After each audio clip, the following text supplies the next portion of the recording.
So, right at the beginning, I've said that we're going to look at things that are profitable, or a company wants to know about things that are profitable. But at the moment, we haven't got any profit data. We've only got things that are, we've only got the sales figures, the raw sales figures. We don't know, we don't even know what the price was. The price might have been changing throughout the year, which obviously would change the profit.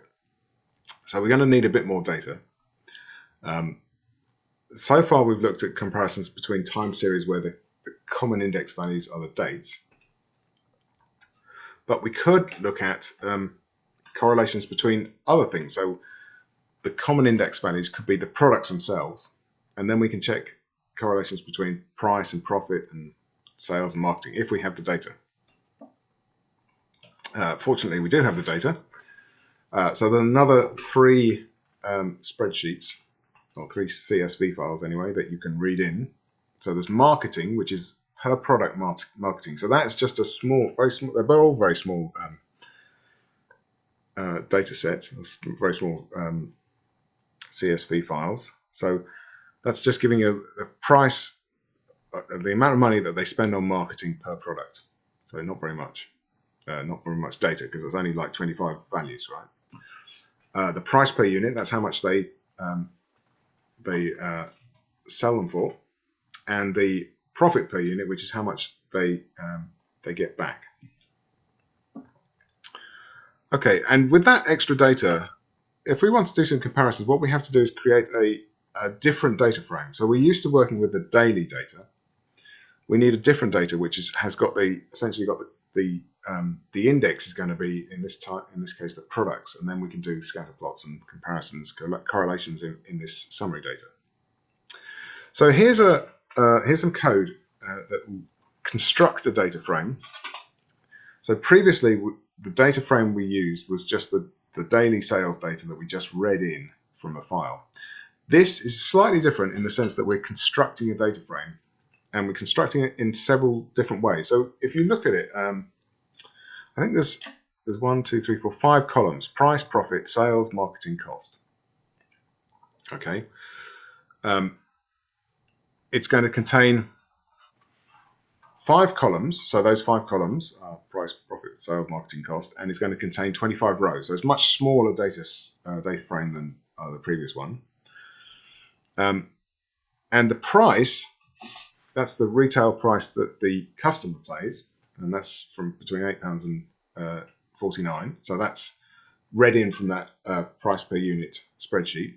So where you see price per unit, profit per unit values, marketing data values, those are the spreadsheets that we just read in on the previous slide. So we use 3 of them to construct the columns: the price, profit, and marketing.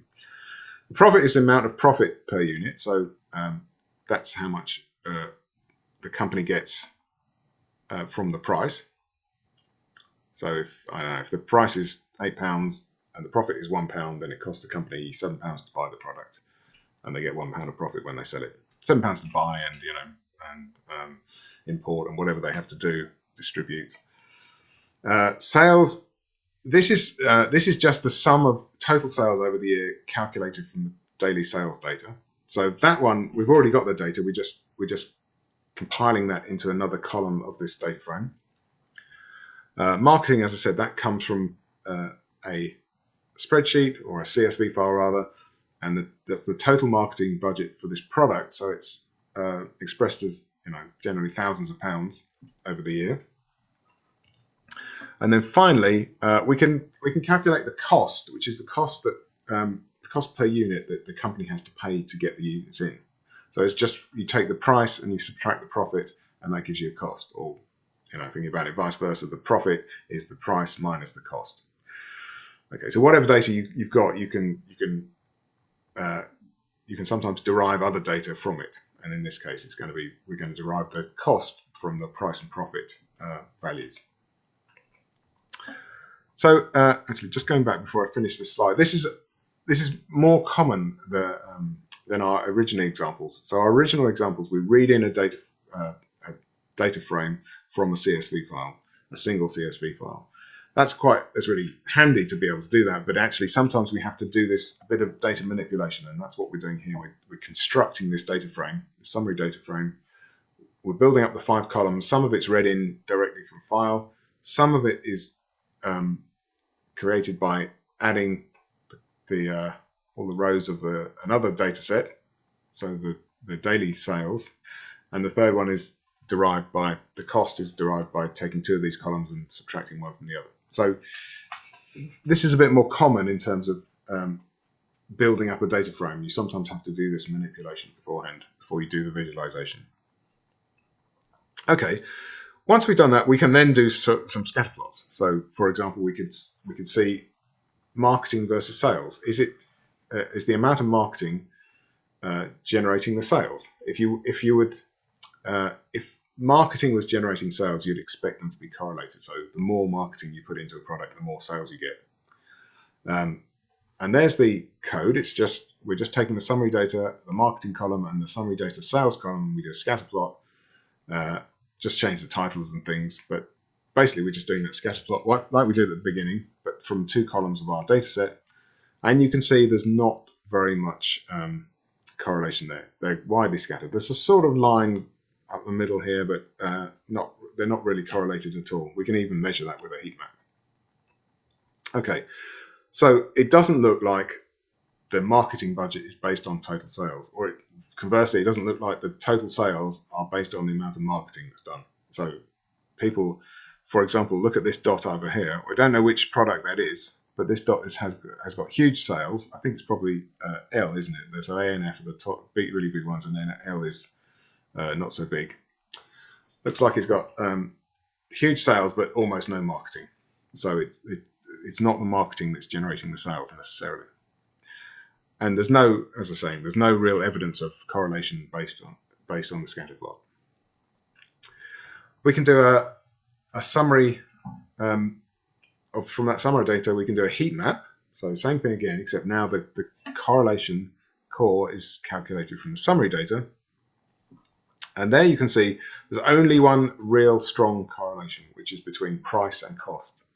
So, which you might expect. I mean, it's not necessarily the case. You can some companies sell things at a loss just to bring customers into the store. But in this case, it's not too surprising to find that there's a strong correlation between price and cost, because the more something costs to manufacture or to buy in to the company, the more the company's going to charge for it. That's kind of obvious if they don't want to lose money. We could then look at that price versus cost and put a linear regression on it. So we haven't done this before in this lecture. So we can do a scatter plot of the price versus the cost. Okay, but we can then also apply, which we've seen are correlated, we can also apply a linear regression to get a trend line through that. And that looks something like this. So there you can see what's the value of doing that? Well, you can see, first of all, you can see the correlation. Actually, let me just run that one because that's a bit tiny. Control-Shift-F10 to run the example. Go back to the lecture while we're waiting for it to come up. So you can see a reasonably strong correlation because there's this sort of positive block. But what is it telling you? It's telling you that roughly,